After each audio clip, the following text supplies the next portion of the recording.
좋아요, 구독. 더 드림 에센스의 정혜성 전문가와 함께하겠습니다. 안녕하세요.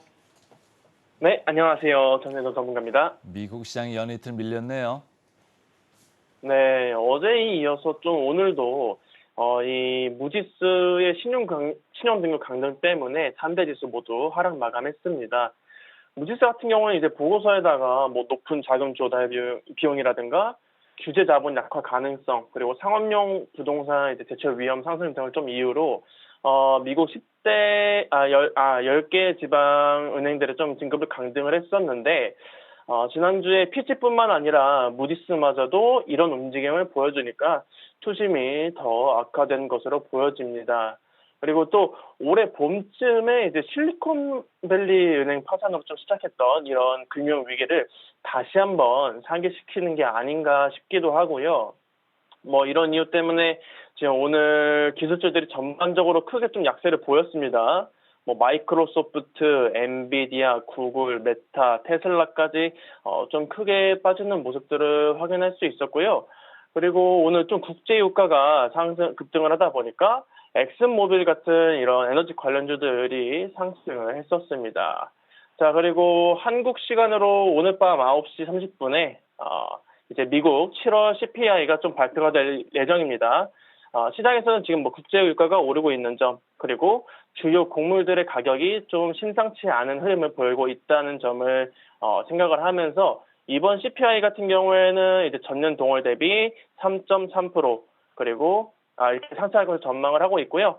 뭐 에너지랑 식품 가격을 뺀 이제 근원 CPI만 4.7% 상승할 것으로 전망을 하고 있습니다. 최근에 이제 페드 의원들 몇몇이 이제 데이터를 보고 이제 기준금리를 인상할지 동결할지를 좀 지켜본다는 이런 언급을 많이 했었는데, 고용 지표는 둘째치고라도 이번 달에 발표되는 이런 물가 지표들이 저는 좀 사실 걱정이 되고 있습니다. 그동안 좀 느리기는 했어도 이 인플레이션이 둔화하는 흐름을 확실히 좀 보여줬었거든요, 시장이. 근데 이번에 발표한 CPI나 내일 발표하는 PPI 발표는 좀 예상치에 딱 부합만 해줘도 다행이지 않을까라는 생각을 좀 하고 있습니다. 자, 그리고 지금 국제 유가가 너무 빠르게 좀 급등을 하고 있습니다. 오늘은 역시나 또 주요 산유국들의 감산 효과에다가 미국의 휘발유 재고까지 좀 줄어들었다는 소식에 WTI 같은 경우에는 1.8%, 그리고 브렌트유 같은 경우에는 1.44% 상승하면서 마감을 했고요.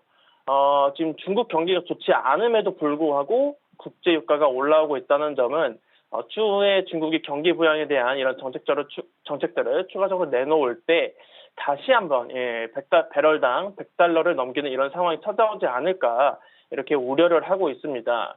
자, 게다가 여기다가 오늘 좀 이제 유럽 천연가스 가격도 좀 많이 폭등을 했었죠. 이런 점도 좀 걱정이 되고 있고요.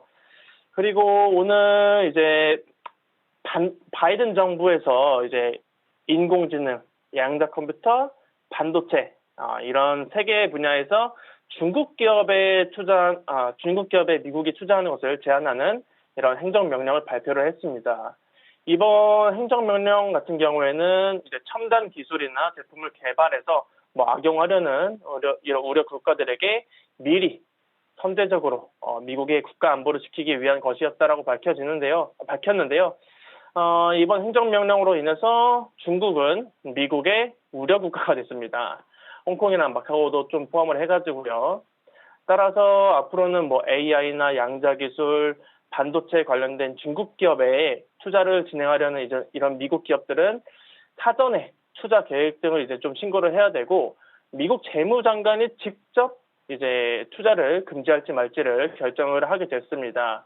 그리고 바이든 행정부에서는 이거는 중국과의 디커플링이 아니다, 디리스킹 차원의 결정이다라고 강조를 했는데, 중국 측에서 이런 결정을 쉽게는 좀 받아들이지는 않겠죠. 아무래도 또 히토류 관련해서 이슈가 나올 것 같다, 이렇게 좀 전망하고 있다는 의견까지 전달해 드리도록 하겠습니다. 지금 방금 하단 자막이 이렇게 흘러가고 있습니다. AI 반도체 등에 대해서 이제 중국에 대해서 투자 제한 행정 명령을 미국에서 이제 이렇게 발표를 한 건데 안 그래도 지금 중국 쪽이 안 좋아가지고 말이에요. 디플레이션 아까 잠깐 언급을 했습니다만 그런 경기가 조금 안 좋아서 지금 유가가 올라갈 분위기가 아닌데도 오펙 플러스에서 어쨌든 공급적으로 좀 감산을 한다고 하니까 유가도 올라가는 건데 우리나라 오늘 AI 반도체 관련해서 좀 악영향을 받을 수도 있겠다 이런 생각이 좀 드는 게 엔비디아가 간밤에 4.7% 이렇게 빠졌잖아요.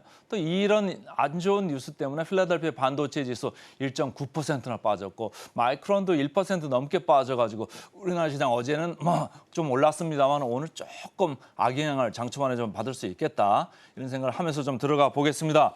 자, 로블록스 이게 게임 플랫폼 업체인데 어제 주가가 아주 많이 빠졌네요. 네, 로블록스가 어제 21% 넘게 좀 빠졌습니다. 이제 로블록스 같은 경우에는 이제 10대들한테 좀 인기 있는 이런 게임 플랫폼 중 하나인데요. 2분기 실적 발표를 하면서 오늘 좀 크게 빠졌습니다. 매출액 같은 경우에는 이제 작년 2분기보다는 22%나 증가를 했지만 그만큼 이제 좀 손실폭이 크게 확대됐다는 점, 그리고 이용 평균 일일 이용자 수가 25%나 증가를 했음에도 불구하고 이용자 한 명당 평균 예약 매출이 3% 감소한 점이 좀 시장에서 선택을 못 받은 것 같습니다. 에드부시의 한 전문가 같은 경우에는 이제 로블록스의 매출은 좀 잘 성장을 하고 있지만 이제 뭐 이익 측면에서는 부족하다라고 말을 했고요. 잘 생각해 보면은 이제 10대들이 무슨 돈이 있어가지고 게임에 돈을 쓰겠습니까? 뭐 이런 부분들을 잘 파악을 해가지고 로블록스 같은 경우에는 기업이 성장할 수 있는 이런 모멘텀을 찾는 게 좋을 것 같다고 이렇게 생각을 하고 있고요. 그리고 오늘 디즈니도 방금 2분기 실적을 발표를 했습니다. 매출이나 영업이익면 층에서는 좀 호실적을 발표를 했는데요. 주력 사업인 OTT 부문에서는 이제 구독자 수가 7.4% 감소했다고 합니다. 특히 인도에서 가장 인기 있는 스포츠 리그인 크리켓 리그 중계권을 좀 상실한 게 구독자 수 감소에 가장 크게 영향을 미쳤다고 하고요. 북미 내에서도 이제 구독자 수가 좀 소폭 이탈이 있었다고 합니다. 그나마 좀 다행인 점은 이제 지난번부터 이제 OTT 사업에서 손실이 누적이 되니까 콘텐츠 제작을 좀 축소를 하고 그리고 인력을 감축하는 이런 구조조정 덕분에 좀 순손실은 큰 폭으로 줄였다는 점인데요. 뭐 앞으로도 인력을 줄이고서 콘텐츠 예산도 뭐 55억 달러 가량 줄이겠다고 합니다. 디즈니 측에서는. 자, 그리고 오늘 펜 엔터테인먼트가 잠시만요. 자, 펜 엔터테인먼트 주가가 좀 오늘 급등을 했었는데 디즈니의 자회사인 이 ESPN이랑 10년간 파트너십을 맺고 스포츠 베팅 사업을 좀 키워갈 예정입니다. ESPN 같은 경우에는 그동안 좀 이제 스포츠 베팅 사업을 같이 할 파트너를 찾고 있었는데 이번에 펜 엔터테인먼트로부터 15억 달러를 현금을 받고 그리고 나머지 5억 달러는 펜 엔터테인먼트의 주식을 살 수 있는 이런 신주 인수권을 받기로 했다고 합니다. 뭐 이런 소식에 오늘 드래프트 킹스 같은 경우에는 좀 오늘 급락했다. 경쟁사인 드래프트 킹스는 오늘 좀 급락했다. 라는 이슈까지 전달을 해드리도록 하겠습니다. 자, 디즈니 관련해가지고 이제 3년 만에 지금 최저 수준으로 주가가 내려와 있다 이런 얘기를 했는데 국내 OTT 회사들 우리 주가들도 마찬가지로 계속 먼저 밀리고 있었거든요. 그래서 참 좀 안 좋다 이런 느낌이 좀 있고요. 자, 미국 쪽에서 지방은행 이슈 때문에 뭐 미국 은행들도 좀 빠지고 있어서 우리 은행도 오늘 좀 악영향을 받을 수 있다 이런 생각을 하는데 유가가 올랐기 때문에 한편에서는 뭐 엑슨모빌이나 이런 주가들이 좀 에너지 주식들이 좀 좋을 수밖에 없는 거고 관련해서는 반대쪽에 있는 항공주들이 좀 나쁠 수밖에 없죠. 그래서 오늘 또 간밤에 항공주가 안 좋았기 때문에 우리도 항공주 좀 조심을 해보면 좋을 것 같고 마지막으로 그 골드만삭스에서 퍼스트 솔라라고 하는 태양광 업체 상승률이 한 50% 정도 있을 것 같다. 그래가지고 태양광 업체는 오히려 올랐습니다. 3% 넘게 올랐기 때문에 우리 태양광 업체도 좀 봐야 되겠다. 이런 생각을 좀 해보고요. 자, 비트코인 쪽으로 가볼까요? 비트코인 달러 대비 달러로 보니까 벌써 이제 3만 불대 조금 멀어지네요.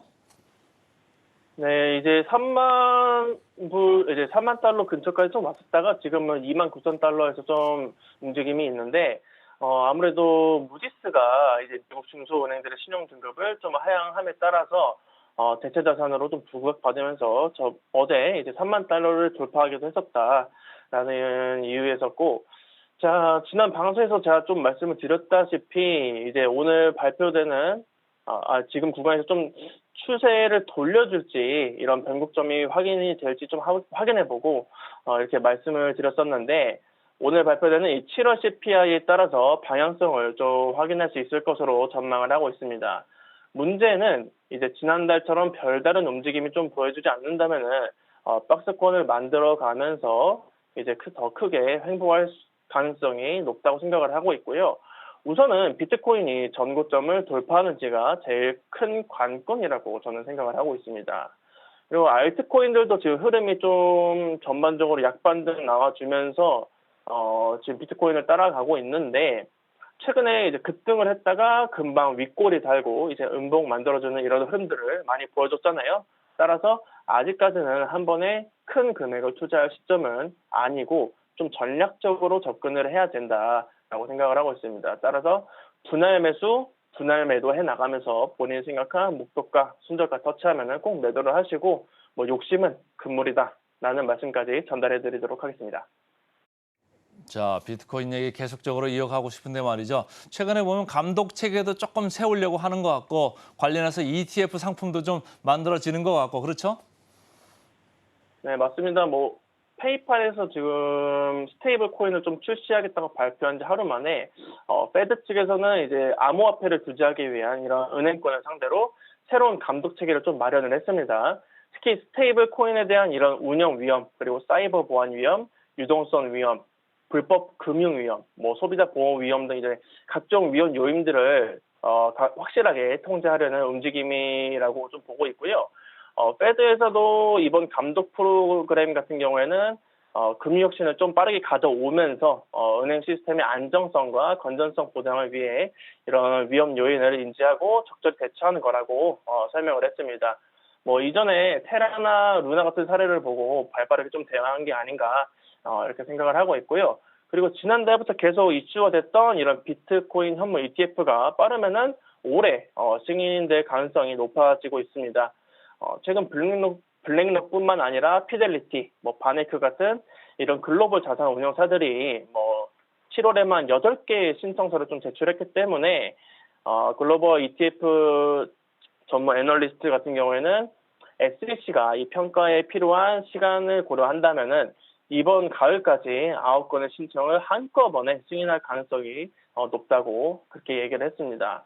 자, 여기다가 블랙록 CEO가 민주당의 주요 후원자라 가지고 SEC 의장이 이제 게리 겐슬러가 이 신청들을 좀 거절하기 어려울 거라는 분석도 같이 나와주고 있다라는 이슈까지 전해드리도록 하겠습니다.